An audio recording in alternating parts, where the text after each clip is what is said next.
Hello friends, मैं राजन कुमार। आप लोगों का विद्या मंदिर क्लासेस में स्वागत है। चलिए, आप लोग कैसे हैं? आशा करता हूं कि आप लोग स्वस्थ होंगे, मस्त होंगे और अपने पढ़ाई में व्यस्त होंगे।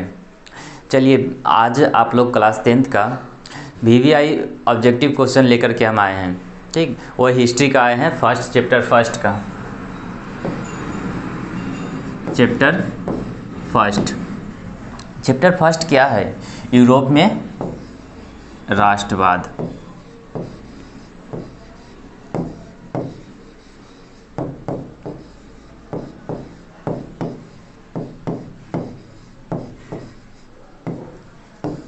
यूरोप में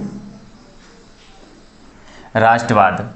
चलिए, इसको हम ऑब्जेक्टिव टाइप में पढ़ते हैं। देखिए, यूरोप में राष्ट्रवाद, फर्स्ट क्वेश्चन कह रहा है फ्रांस की क्रांति का प्रमुख कारण क्या था? जो फ्रांस में क्रांति हुई थी, यानी लड़ाई झगड़ा हुई थी, इसका प्रमुख कारण क्या था? प्रजातंत्र शासन था, निरंकुश शासन था, गिरफ्तारी पत्र था, या मनसबदारी प्रथा था? क्या था? आप लोग सोचिए और कमेंट कीजिए। क्या था? प्रजातंत्र, निरंकुश, गिरफ्तारी या मनसबदारी प्रथा? क्या था? निरंकुश शासन था।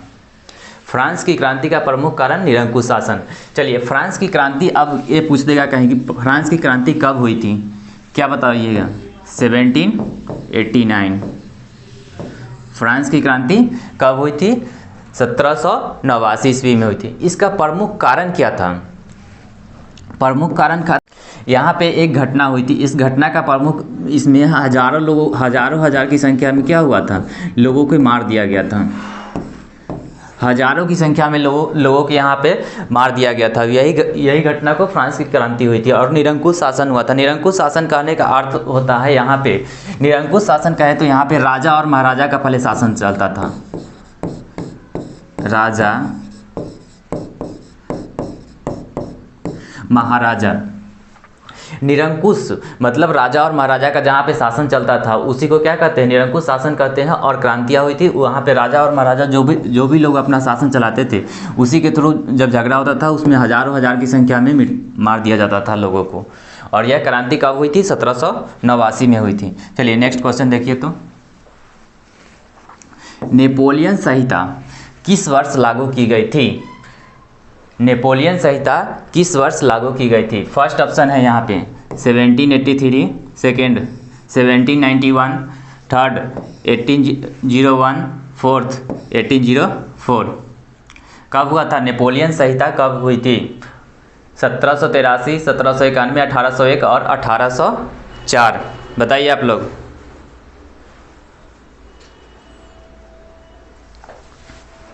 कब हुई थी नेपोलियन संहिता? 1804 ईस्वी में हुई थी। नेपोलियन संहिता कब हुई थी?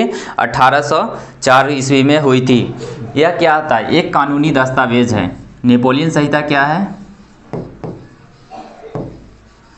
एक कानूनी दस्तावेज है। नेपोलियन संहिता क्या थी? एक कानूनी दस्तावेज थी। और एक क्वेश्चन और इसमें पूछेगा कि नेपोलियन संहिता किसके नेतृत्व में तैयार किया गया था? नेपोलियन संहिता किसके नेतृत्व में तैयार किया गया था? बताइए आप लोग। नेपोलियन बोनापार्ट के नेतृत्व में। बोनापार्ट के नेतृत्व में।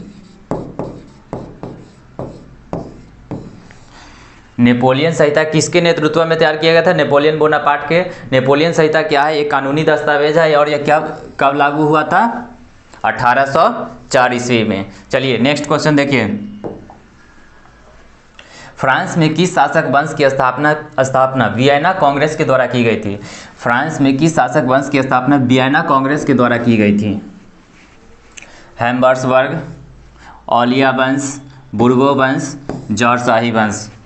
बताइए आप लोग, कमेंट कीजिए।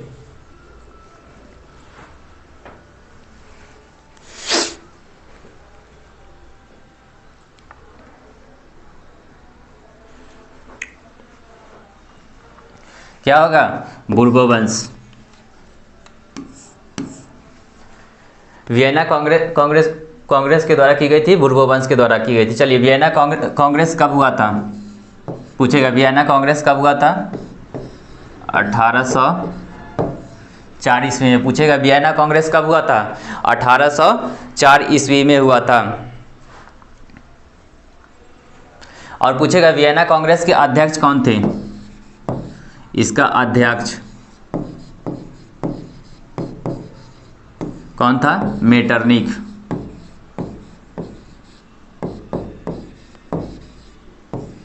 वियना कांग्रेस के अध्यक्ष कौन थे?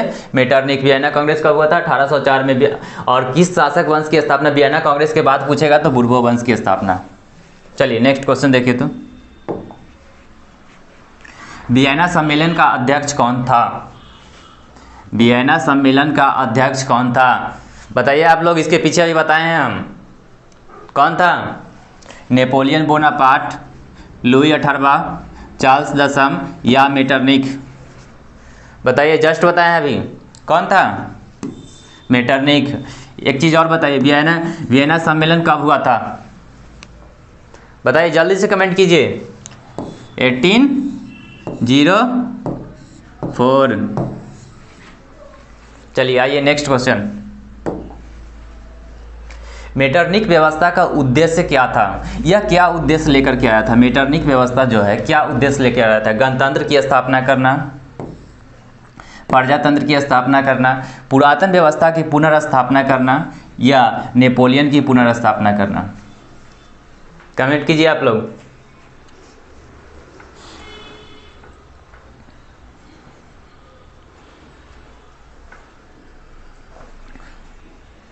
क्या लेकर के आया था?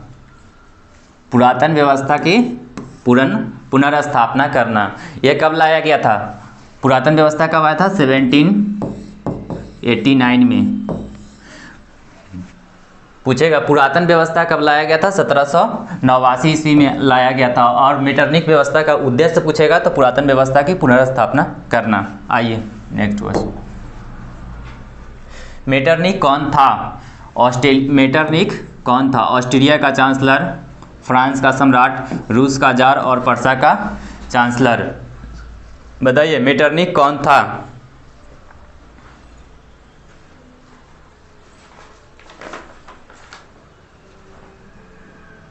कौन था? ऑस्ट्रिया का चांसलर। चलिए नेक्स्ट क्वेश्चन है, इसमें करा है किसने कहा था कि फ्रांस जब छींकता है तो बाकी यूरोप को क्या होता है? सर्दी जुकाम हो जाता है। नेपोलियन, फर्स्ट ऑप्शन क्या है? Napoleon, Hitler, Metternich, Garibaldi? बताइए आप लोग क्या होगा इसमें आंसर? फ्रांस जब छींकता है तो बाकी यूरोप को सर्दी जुकाम हो जाता है, यह कथन किसका है? किसका है? मेटरनिख का। किसका है? मेटरनिख। चलिए, नेपोलियन कोड में कुल कितने कोड होते हैं? क्या क्वेश्चन कर रहा है? नेपोलियन कोड में कुल कितने कोड होते हैं? 4, 5, 7 या 9? नेपोलियन कोड में कुल कितने कोड होते हैं? कुल 5 कोड होते हैं। ठीक। और नेपोलियन कोड चलिए बना कब था? नेपोलियन कोड 1804 ईस्वी में बनाया गया था। क्यों बनाया गया था? क्यों बनाया गया था? यह एक दस्तावेज होता है। नेपोलियन कोड क्या होता है? एक दस्तावेज होता है। क्यों बनाया गया था ये बताइए आप लोग। इसका उद्देश्य क्या था? क्यों बनाया गया था? क्योंकि कानूनों को संरक्षित रखने के लिए।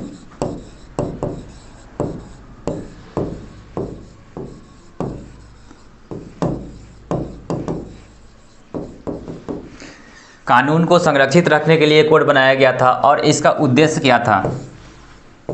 इसका उद्देश्य क्या था? नेपोलियन कोड का उद्देश्य पूछेगा तो क्या कहेंगे? सभी को विकास के लिए, सभी का विकास हो।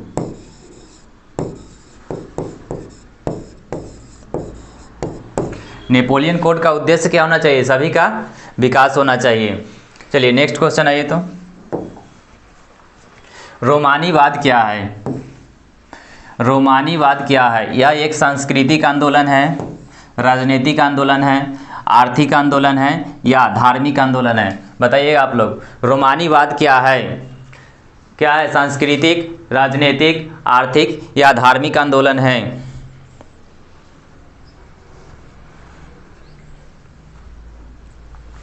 क्या है? सांस्कृतिक आंदोलन है। और रोमानीवाद का मतलब होता क्या है? बताइए आप लोग, रोमानीवाद का मतलब क्या होता है? इसमें विकास करना होता है, विकास। अब क्या चीज़ का विकास? सॉरी, देखिए इसमें विकास से रिलेटेड होगा। अब इसमें विकास क्या क्या चीज़ का होगा? इसमें क्या चीज़ का? संस्कृति का मतलब कला करके, पहले लोग नृत्य करके विकास करते थे, वो सबसे वही से विकास होता है, इसलिए कहा था सांस्कृतिक। रोमानीवाद का मतलब क्या होता है? सांस्कृतिक, कलात्मक। इसमें ऑप्शन दे सकता है कलात्मक, संस्कृति की जगह कलात्मक भी दे सकता है, नृत्य दे सकता है। तो आप लोग यहाँ पे रखिएगा, ऐसा ना हो कि संस्कृति ही से वही से रखिएगा। इसमें कलात्मक आंदोलन भी दे सकता है या नृत्य आंदोलन भी दे सकता है, तो ये आंसर हो जाएगा। ठीक, चलिए नेक्स्ट क्वेश्चन। कह रहा है इटली एवं जर्मनी वर्तमान में किस महादेश के अंतर्गत आता है? इटली और जर्मनी किस महादेश के अंतर्गत आता है? फर्स्ट, उत्तरी अमेरिका, दक्षिणी अमेरिका, पश्चिमी अमेरिका, यूरोप। इटली और जर्मनी वर्तमान में किस महादेश के अंतर्गत आता है?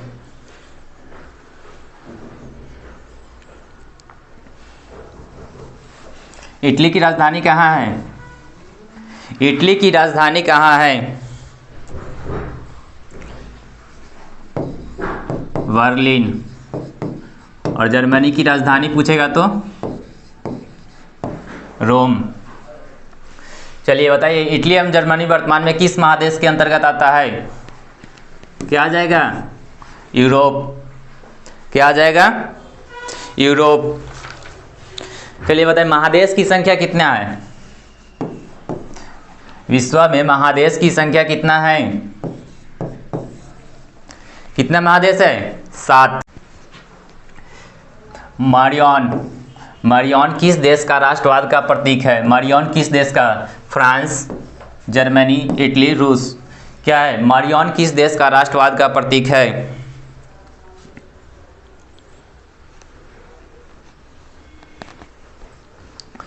क्या मारेंगे आंसर? फ्रांस। मैरियन किस देश का राष्ट्रवाद का प्रतीक है? तो फ्रांस। मरियन क्या होता है? एक राष्ट्रीय प्रतीक होता है।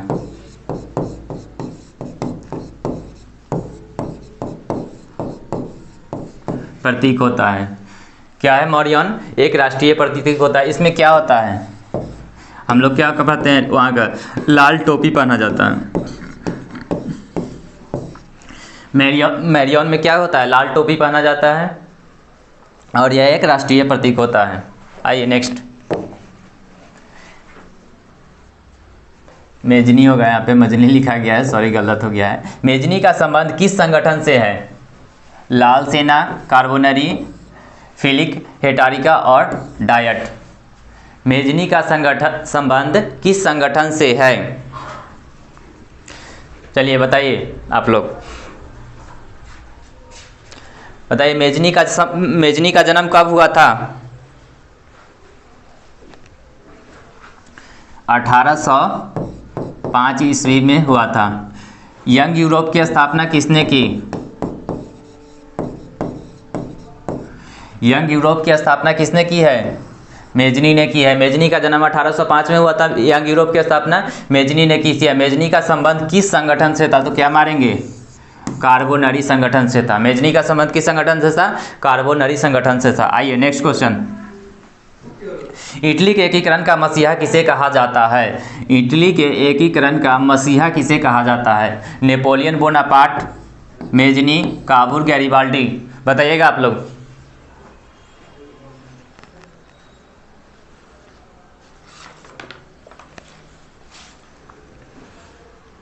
इटली के एकीकरण का मसीहा किसे कहा जाता है?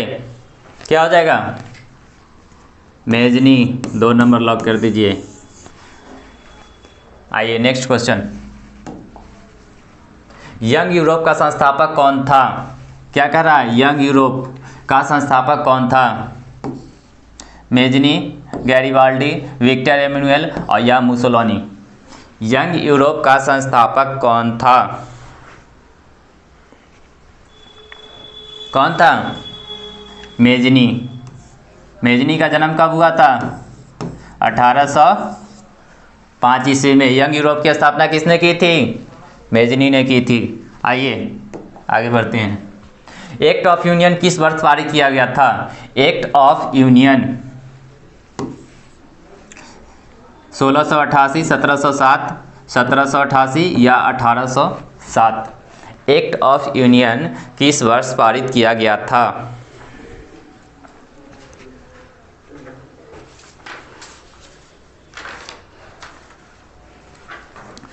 एक्ट ऑफ यूनियन किस वर्ष पारित किया गया था? यह 1707 में पारित किया गया था। एक्ट ऑफ यूनियन पर किसका अधिकार था? इस पर अंग्रेजों का अधिकार था। किसका अधिकार था? अंग्रेजों का अधिकार था। अंग्रेज लोग जो थे सॉरी, एक्ट ऑफ यूनियन किस वर्ष पारित किया गया था? 1707 में। इस पर किसका अधिकार था पूछेगा तो क्या मारेंगे? अंग्रेजों का अधिकार था। आइए आगे बढ़ते हैं। वियना कांग्रेस कब हुआ था?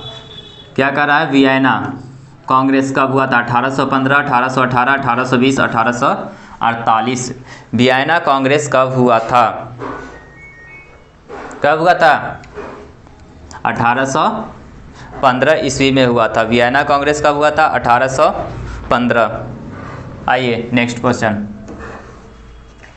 राष्ट्रवाद की अवधारणा का जन्म किस घटना को माना जाता है? राष्ट्रवाद की अवधारणा, राष्ट्रवाद का रुकावट का कर रहा है यहाँ। अवधारणा का मतलब रुकावट का जन्म किस घटना से माना जाता है? पुनर्जागरण से, धर्म सुधार आंदोलन, गौरवपूर्ण क्रांति या फ्रांस की क्रांति से माना जाता है?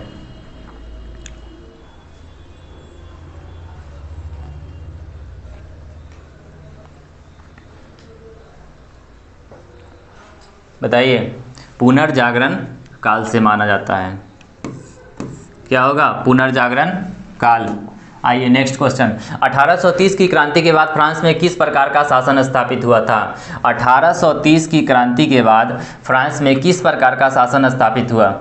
संघीय शासन व्यवस्था, संवैधानिक राजतंत्र, निरंकुश राजतंत्र या गणराज्य?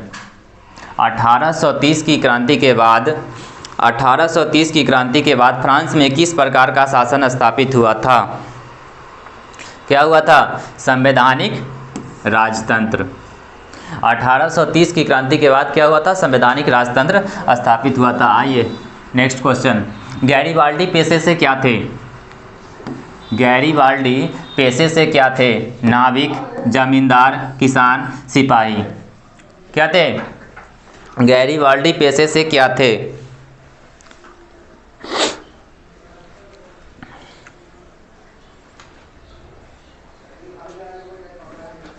क्या थे? एक नाविक थे। और गैरिबाल्डी को नाविक क्यों कहा जाता है? गैरिबाल्डी का जन्म कहाँ हुआ था? एक नाव में हुआ था। इसकी माँ कहीं जा रही थी इसलिए इसका जन्म नाव में हुआ था। और यह अपने जीवन में क्या नाव चलाया करते थे। नाव चलाकर अपना पेट भरते थे, इसलिए इनको एक तरह से नाविक कहा गया था। ध्यान रखिएगा आप लोग।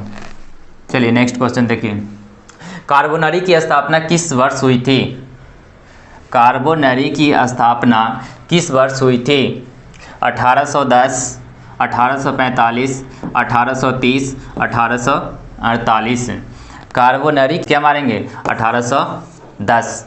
कार्बोनरी की स्थापना कब हुई थी? 1810। आइए next question. Federer's of Italy नामक संस्था का गठन किसने किया था? क्या कर रहा है क्वेश्चन? फेडरर्स ऑफ इटली नामक संस्था का गठन, फेडरर्स ऑफ इटली नामक संस्था का गठन यानी उसका गठन का मतलब क्या होगा? नया कोई कंपनी स्टार्ट करना। कब किया? किसने किया था? Gioberti, Charles Albert, Victor Emmanuel, Mazzini. बताइए। फेडर्स ऑफ इटली नामक संस्था का गठन किसने किया था? किसने किया था? मेजनी साहब ने किए थे। आइए नेक्स्ट, काबूर कौन था? काबूर कौन था? जर्मनी का राजा था, इटली का राजा था, इटली का प्रधानमंत्री था और जर्मनी का मंत्री था। काबूर कौन था? काबूर कौन था? कौन था? इटली का प्रधानमंत्री। काबूर कौन था? इटली का प्रधानमंत्री। आइए नेक्स्ट क्वेश्चन, लाल कुर्ती का गठन किसने किया था? लाल कुर्ती का गठन किसने किया था? Cavour, Mazzini, Bismarck, Garibaldi. लाल कुर्ती का गठन किसने किया था?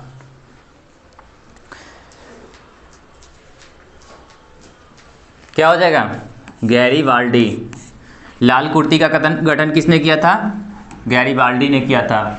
यंग इटली नामक संस्था का संस्थापक कौन था? यंग इटली नामक संस्था जो बैठा था उसका संस्थापक कौन था? काबूर, गैरीबाल्डी, मेजनी या मुसोलिनी?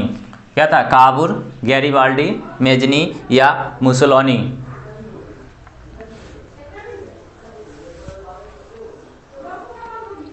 क्या हो जाएगा? मेजनी। आइए नेक्स्ट क्वेश्चन, किसने अपनी कूटनीति के बल पर इटली की समस्या को संपूर्ण यूरोप की समस्या बना दिया था? अपनी कूटनीति मतलब अपना बल पे इटली की समस्या को क्या यूरोप की समस्या कहा था? काउंट काबूर, गैरीबाल्डी, मेजनी या विक्टर एमैनुअल? किसने अपनी कूटनीति के बल पर इटली की समस्या को संपूर्ण यूरोप की समस्या बना दिया था? बताइएगा, किसने था? काउंट काबूर ने था। काउंट काबूर। आइए आगे बढ़ते हैं, काउंट काबूर को विक्टर एमैनुअल ने किस पद पर नियुक्त किया था? काउंट काबूर को विक्टर एमैनुअल ने किस पद पर नियुक्त किया था? सेनापति था, फ्रांस का राजदूत था, प्रधानमंत्री था या गृह मंत्री था? बताइएगा आप लोग, किस पद पर नियुक्त किया था? विक्टर एमैनुअल ने किस पद पर नियुक्त किया था काउंट काबूर को? प्रधानमंत्री के पद पर नियुक्त किया गया था। Option C. आइए नेक्स्ट, इटली के एकीकरण में किसका संबंध नहीं है? इटली के एकीकरण में किसका संबंध नहीं है? Bismarck, Mazzini, काबूर, Garibaldi. इसमें से किन्हीं तीन का संबंध है, एक का संबंध नहीं है। बताइएगा आप लोग, इटली के एकीकरण में किसका संबंध नहीं है? किसका संबंध नहीं है? बिस्मार्क का संबंध नहीं है। तो पूछेगा संबंध किसका किसका है, तो क्या मारेंगे? मेजनी, काबूर और गैरीबाल्डी। और बिस्मार्क का संबंध नहीं है, क्योंकि यहाँ पे क्वेश्चन में क्या कर रहा है? नहीं कर रहा है, इसलिए हम क्या मारेंगे? बिस्मार्क। आइए आगे बढ़ते हैं, विलियम प्रथम कहाँ का शासक था? विलियम प्रथम कहाँ का शासक था? इटली, पर्सा, ऑस्ट्रिया, यूनान? विलियम प्रथम कहाँ का शासक था? कहाँ का था? पर्सा का शासक था। Option number 2। आइए नेक्स्ट क्वेश्चन, जॉल्बेराइन की स्थापना किस राज्य ने की थी? जॉल्बेराइन नामक एक संस्था थी, इसकी स्थापना किस राज्य में की गई थी? पर्सा, ऑस्ट्रिया, सार्डिनिया या नेपल्स? जॉल्बेराइन की स्थापना किस राज्य में की गई थी? कहाँ की गई थी? पर्सा। नेक्स्ट क्वेश्चन, सिड्रान का युद्ध किसके बीच हुआ था? सिड्रान का युद्ध किसके किसके बीच हुआ था? ऑस्ट्रेलिया और पर्सा, पर्सा और डेनमार्क, पर्सा और फ्रांस, इटली और रोम? बताइए आप लोग, सिड्रान का युद्ध किसके किसके बीच हुआ था?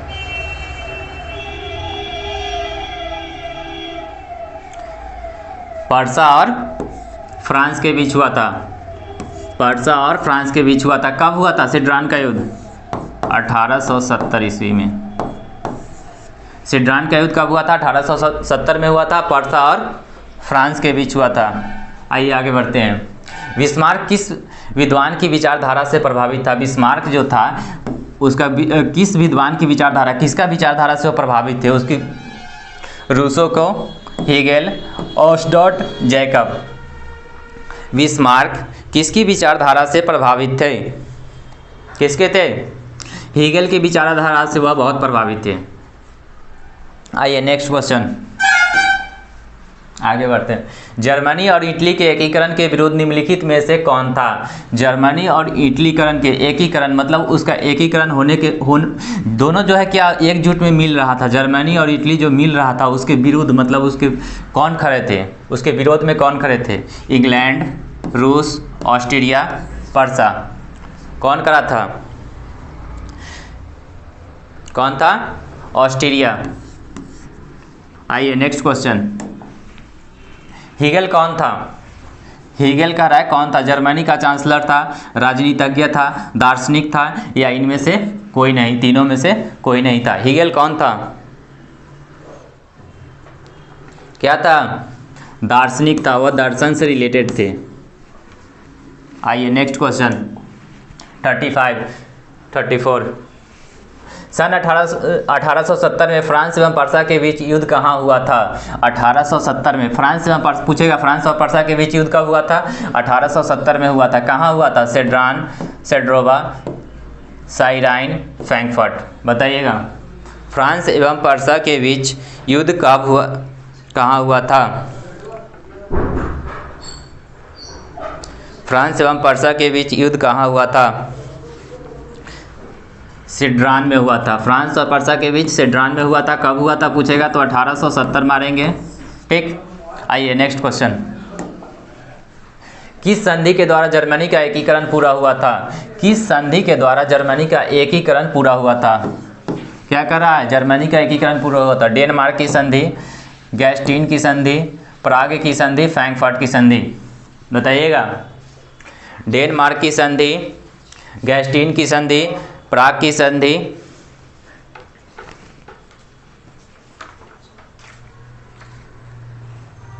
या फ्रैंकफर्ट की संधि।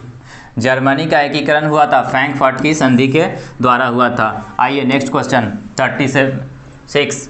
सेल्सविंग और होल्स्टीन का संबंध किस देश के एकीकरण से था? सेल्सविंग, क्या कर रहा है? सेल्सविंग और होल्स्टीन का संबंध, दोनों का संबंध किस देश के एकीकरण से है? इटली, जर्मनी का एकीकरण, यूनान का एकीकरण और अमेरिका का एकीकरण। बताइएगा, आप लोग कमेंट कीजिए जल्द से। सेल्सविंग और होल्स्टीन का संबंध किस देश के एकीकरण से था? क्या मारेंगे? जर्मनी का एकीकरण। आइए 37। जर्मन राइन राज्य का निर्माण किसने किया था? जर्मन राइन राज्य का निर्माण किसने किया था? लुई 18वां, नेपोलियन बोनापार्ट, नेपोलियन या बिस्मार्क। जर्मन राइन राज्य का निर्माण किसने किया था? क्या मारेंगे? Napoleon Bonaparte. आइए नेक्स्ट क्वेश्चन 38। रक्त एवं लौह की नीति का अवलंबन किसने किया था? रक्त एवं लौह की नीति का अवलंबन किसने किया था? मेजनी, हिटलर, बिस्मार्क या विलियम। बताइए आप लोग, रक्त एवं लौह की नीति का अवलंबन किसने किया था? क्या मारेंगे? बिस्मार्क ने किया था। आइए नेक्स्ट क्वेश्चन 40। फ्रैंकफर्ट की संधि कब हुई थी? फ्रैंकफर्ट की संधि कब हुई थी? 1864 1864, 1866 1866, 1817 1870 या 1871 1871। बताइएगा, फ्रैंकफर्ट की संधि कब हुई थी? 1871। फ्रैंकफर्ट की संधि कब हुई थी? 1871। आइए नेक्स्ट क्वेश्चन, सेडान का युद्ध में किसकी पराजय हुई थी? मतलब सेडान का युद्ध हुआ था, उसमें किसकी हार हुई थी? ऑस्ट्रिया की हार हुई थी, पर्सा की, नेपल्स की, सार्डिनिया की। बताइएगा, फ्रांस का युद्ध में किसकी हार हुई थी? सेडान का युद्ध में किसकी हार हुई थी यानी पराजय हुई थी? किसकी? ऑस्ट्रिया की। किसकी पराजय हुई थी? ऑस्ट्रिया की पराजय हो गई थी। चलिए नेक्स्ट क्वेश्चन, जोल्वेराइन एक संस्था थी किसका? क्रांतिकारी की, व्यापारी की, विद्वानों की और पादरी की। किसकी थी? जोल्वेराइन एक संस्था थी किसकी? ये किसकी थी? व्यापारियों की एक संस्था थी। व्यापारी लोग वहाँ पे जोल्वेराइन से संबंधित हैं। चलिए नेक्स्ट क्वेश्चन 43। जर्मनी का एकीकरण कब पूरा हुआ? जर्मनी का एकीकरण कब पूरा हुआ? 1890, 1848, 1871, 1870। जर्मनी का एकीकरण कब पूरा हुआ? 1800 क्या मारेंगे? 1871 में पूरा हुआ। आइए नेक्स्ट क्वेश्चन 44। किस युद्ध के बाद जर्मनी का एकीकरण पूरा हुआ? किस युद्ध के बाद जर्मनी का एकीकरण हुआ? क्रीमिया का युद्ध, सिड्रान का युद्ध, सेड्रोवा का युद्ध या पर्सा का युद्ध? किस युद्ध के बाद जर्मनी का एकीकरण पूरा हुआ?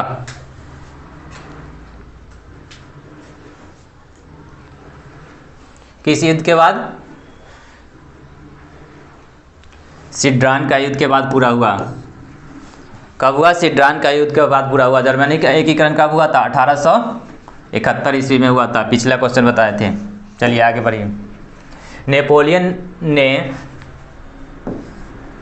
जर्मनी में किस संघ की स्थापना की? नेपोलियन ने जर्मनी में किस संघ की स्थापना की? ट्रांसपेडेंस संघ, सेसल पाइन संघ, राइन संघ और या इनमें से कोई नहीं? नेपोलियन ने जर्मनी में किस संघ की स्थापना की थी? किस संघ की स्थापना की थी? चलिए लॉक कीजिए थ्री। राइन संघ की स्थापना की थी। आइए 46।